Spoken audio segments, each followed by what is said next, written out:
Viewers and subscribers, welcome back to Laboni kitchen. আজ আমি নিয়ে এসেছি আপনাদের জন্য আরেকটি সুস্বাদু রেসিপি। এর নাম হলো চাল কুমড়া দিয়ে চিকেন ঝাল। আমরা নর্মালি চাল কুমড়া দিয়ে মোরব্বা বানিয়ে খাই, তো আজ আমি দেখাবো আপনাদের চাল কুমড়া অথবা এই জালি দিয়ে কেমন করে সুস্বাদু চিকেন রান্না করা যায়। এটা সম্ভবত সাদামাটা হয় লাউ বা চাল কুমড়া দিয়ে রান্না করলে, এবং আমার রান্নাটি দেখে বুঝতেই পারছেন যে এটার কালার অসাধারণ হয়েছে। তা আমি আজ আপনাদের সাথে এটাই শেয়ার করব। তো চলুন দেখে আসি। একটি প্যানে তেল গরম করে 2 স্টিক সিনামন এবং 4 to 5 কার্ডামন দিয়ে হালকা ভেজে নেব। এতে এলাচ আর দারচিনির যে ফ্লেভার তেলের সাথে মিশে যায়। অ্যাড করে দিব 1 কাপ পরিমাণ চপড অনিয়ন। এটা দিয়ে হালকা ভেজে নেব।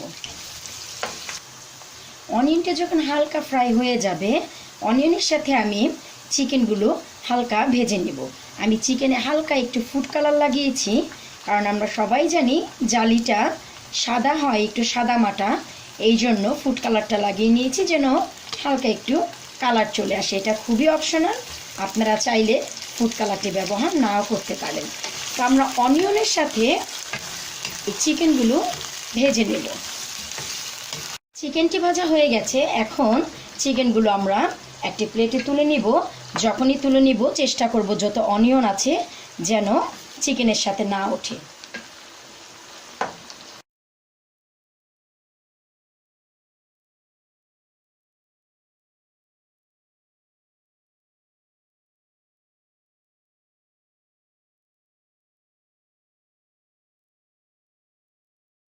সম্পূর্ণ ভাজা হয়ে গেছে।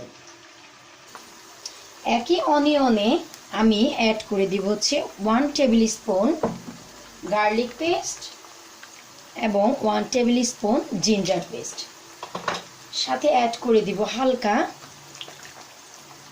পানি। এটাকে দিয়ে আমি হালকা একটু মিশিয়ে নিব অনিয়নের সাথে।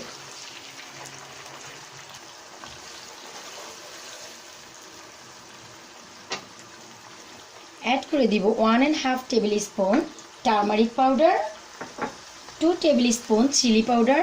আমরা জানি যে জালি খুবই সাদামাটা হয়, পানসে হয়, এই জন্য আমরা আজকে চিলির পরিমাণটা বেশি দিয়েছি। এবং সাথে অ্যাড করে দিয়েছি হাফ টি স্পুন জিরা।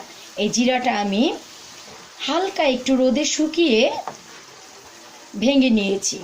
অ্যাড করে দিব একটি বড় টমেটো থেকে কেটে হাফ।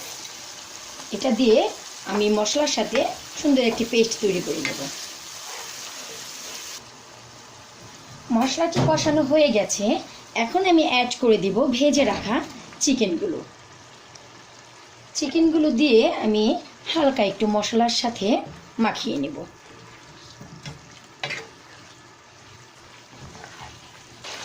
চিকেনকে দিয়ে 1 মিনিট নাড়ার পর অ্যাড করে দিব হচ্ছে আমি জালিটা আমি চোকলাটা ছাড়িয়ে নিয়েছি এবং কিউব করে কেটে নিয়েছি। আমরা সবাই জানি জালি থেকে নর্মালি পানি ওঠে, এবং আমি হালকা চিকেনটা ভেজে নিয়েছি। এতে চিকেন 25% মতো কুক হয়ে গেছে। তো আমি চিকেনটার সাথে জালিটা একসাথে কষাবো যেন দুইটা একই সাথে কুক হয়, এবং চেষ্টা করব জালি থেকে যে পানি উঠবে সেটা দিয়েই চিকেনটা রান্না করে ফেলতে। জালিটা আমি দেখতেই পাচ্ছি অলরেডি সফট হয়ে পানি উঠে গেছে। ঠিক এই সময় আমি অ্যাড করে দিব স্বাদ মতো সল্ট। এখন যদি অ্যাড করি এতে আমি সম্পূর্ণ যে মেজারমেন্ট সেটা বুঝতে পারবো যে কতটুকু আমার সল্ট লাগবে, কারণ অলরেডি জালিটা সফট হয়ে গেছে। এইভাবে করে আমি কষিয়ে নিব আরও 5 মিনিটের মতন। জালি থেকে যেই পর্যন্ত পানি উঠেছে সেটা দিয়ে সম্পূর্ণ তো কুক হয়ে গেছে, কিন্তু আমাদের ফুল সিদ্ধ করার জন্য হালকা আর একটু পানি মিশিয়ে দিতে হবে। এতে আমাদের জালিটি সম্পূর্ণ সেদ্ধ হয়ে গলে যাবে, না হয়তো খাওয়ার সময় খুব একটা ভালো লাগবে না। তাই আমি এক্সট্রা একটু পানি ব্যবহার করলাম।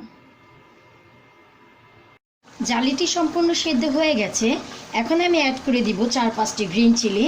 এভাবে দিয়ে আমি 2 মিনিট রেখে তরকারিটি নামিয়ে ফেলব। তৈরি হয়ে গেল আমাদের খুবই মজাদার জালি অথবা চাল কুমড়া দিয়ে চিংড়ি ঝাল। আমি যেমনটি বলেছিলাম ঠিক তেমনটি হয়েছে কিনা দেখেন, কারণ জালি দিয়ে যদি তরকারি রান্না করা হয় অনেক সময় দেখা যায় যে খুব সাদামাটা হয়, কিন্তু কালারটা দেখতে পাচ্ছেন খুবই চমৎকার হয়েছে। তো ভিউয়ার, কেমন লাগলো আপনাদের এই জালি দিয়ে চিকেন ঝাল? আশা করি আপনারাও বাসায় ঠিক এমন করে রান্না করে খাবেন, নিরাশ তো হবেনই না। খুবই সুস্বাদু এবং খুবই মজাদার একটি তরকারি এবং খুবই স্বাস্থ্যসম্মত হেলদি একটি খাবার হলো এই জালি অথবা চাল কুমড়া। তো ভিউয়ার, আমার এই চ্যানেলকে সাবস্ক্রাইব করতে প্লিজ ভুলবেন না। Until next video, bye for now.